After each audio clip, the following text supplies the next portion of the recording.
Прежде чем я буду что-то комментировать, обязательно посмотрите вот это видео до конца.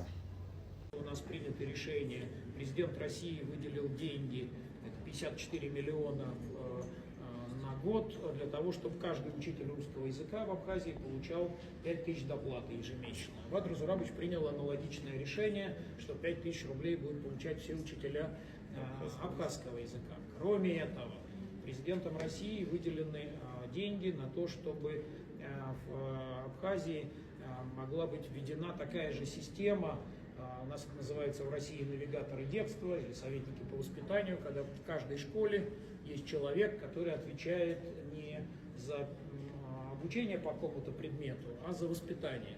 Понятно, что такая программа воспитания в Абхазии будет своя, она будет построена на традициях, на культуре, на кодексе Абхазии, но вообще это очень правильная вещь, вот решения все необходимые приняты, деньги у нас предусмотрены, ну, это довольно приличные деньги, каждый такой человек, отвечающий за воспитание в школе, только за счет бюджета Российской Федерации будет ежемесячно получать доплату 40 тысяч рублей.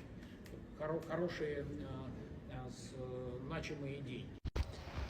Если вы досмотрели видео до конца, то у вас должна быть такая же реакция, как у меня.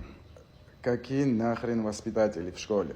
Ты представляете, уже Россия предъявляет претензии на то, чтобы уже воспитывать детей. А чему она будет учить детей в Абхазии?